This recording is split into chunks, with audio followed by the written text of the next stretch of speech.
تمتلك فرنسا الكثير من التجربة والخبرة في البطولات الكبرى، ولكن المغرب المنتخب المغربي يحظى بدعم وتشجيع كبير من الجماهير. إذن ما هي خطتك لتحضير اللاعبين لمواجهة هذا الأمر؟ الجواب: المغرب في نصف النهائي. نعم، عندهم قاعدة جماهيرية داعمة كبيرة جدا وواسعة، وهذا أمر مفيد وهنيئا لهم بذلك. يمكن أن تكون الأجواء صاخبة. الطواقم العمل عندي وأنا شخصيا رأيت ذلك المشهد، وقلنا وتكلمنا للاعبين عن هذا الأمر، لأن هذا جزء من سياق المباراة كذلك.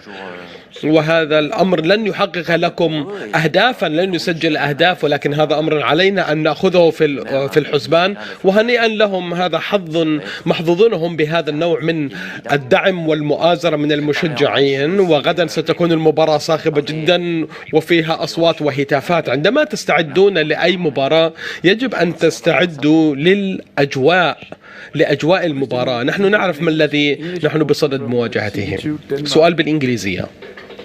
أنطوان غريزمان لعب بطولة رائعة. برأيك ما هو السر في استخراج الأفضل ما عند غريزمان؟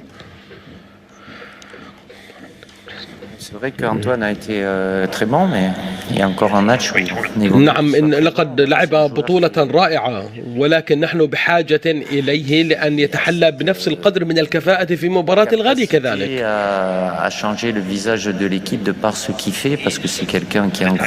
إنه لاعب قادر على تغيير الفريق بأكمله، لأنه مجتهد وهو موهوب بالفطرة، وفي كأس العالم هذا يؤدي دورا مختلفا، ولكن حتى الآن أداؤه متميز كما قلت لكم سابقا. غريزمان يحب أن يدافع بقدر حبه للمهاجمة وأن يصنع اللعبات، لأنها مسؤوليته الأولى ليس الاستحواذ على الكرة. ربما بقدمه اليسرى، هو موهوب جدا بقدمه اليسرى ويخلق فرصا مذهلة للآخرين، وهو دائما يفكر بمصلحة الفريق ويقدم مصلحة الفريق على أي شيء آخر. مجتهد تماما، ربما أكثر من غيره من اللاعبين، وهو لاعب من النخبة منذ 10 سنوات حتى الآن. بالتأكيد واجه كثير من المصاعب والشدائد في حياته، حاله كحال اللاعبين الآخرين، ولكنه لاعب قوي جدا من الطراز العالمي، وهو دائما يبلي بلاءه الممتاز في كل المباريات. السؤال: أنتم ستواجهون غدا منتخبا يتبنى نفس الفلسفة التكتيكية التي تتبنوها أنتم. نعم، ربما فريق يركز على التحولات السريعة والمهاجمات المرتدة. إذن نحن سندافع، كل منا سيلزم خطه الدفاع ونترك الكرة في الوسط. ما هي الرسالة التي تريد أن ترسلها إلى السياسيين الذين يحاولوا أن يتدخلوا في هذه المباراة؟ نعم، هذا السؤال أحببت أن أسمعه. أنا تركيزي سيكون على جانب كرة القدم. أنا لن أغير هدفي من مباراة إلى مباراة. نحن دائما نسعى إلى تحقيق الاستحواذ وأن نخلق فرص وأن نضغط على خصمنا وأن نسجل أهداف، ولكن هناك دائما فريقين في الملعب يلعبان في مواجهة بعضهما البعض. وبولندا لم نعتد أن تكون عندها نسبة استحواذ عالية، ولكن انتهى بها المطاف أن كان عندها نسبة استحواذ عالية. المغرب قد تركز على الهجمات المرتدة وعلى التحولات السريعة، ولكن معظم الفرق الجيدة تفعل هذا الأمر، لأنه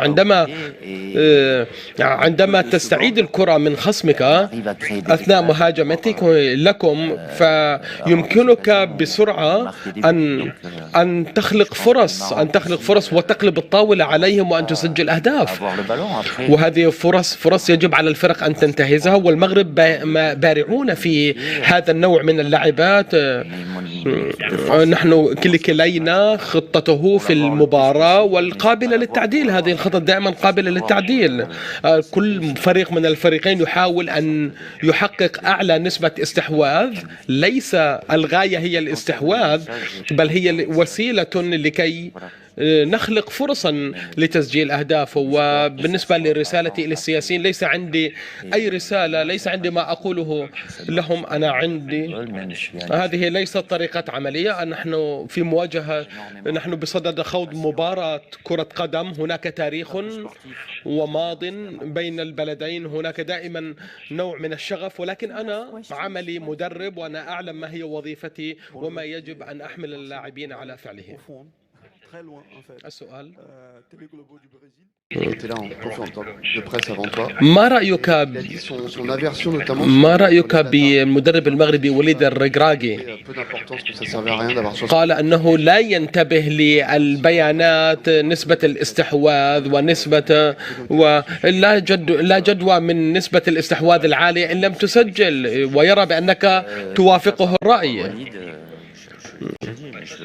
أولا أود أن أقول بأن وليد الركراكي قام بعمل استثنائيا وإنجازا استثنائيا أهنئه على ما أنجزه حتى الآن هو وطواقم عمله.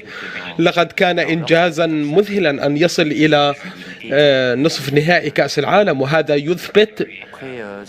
يثبت بأنه مدرب قوي ووصل إلى. ولكن فيما يتعلق بالبيانات، لدينا تكنولوجيات حديثة توفر لنا هذا النوع من البيانات والإحصائيات، بيانات ومعطيات أكثر مما كان متاحة لنا في الماضي حول عناصر فريقنا وعناصر فريق الخصوم كذلك.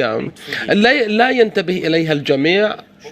أحيانا قد يكون عندك مجلد كامل من البيانات والإحصائيات، أو ربما على الجهاز اللوحي على الآيباد أو على الهاتف، ولكن البيانات ليست دائما مفيدة وليست دائما مثيرة للاهتمام، لأنه المشكلة بالإحصائيات أنها تقول لك الشيء ونقيضه، والأمر يعتمد على تحليلك لها، ولكنها مهمة.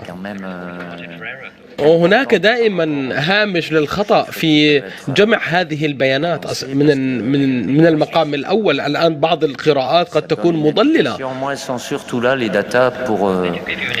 ولكنها تعطينا بعض المؤشرات والبيانات أحيانا تؤكد ما شاهدته أنت بعينك.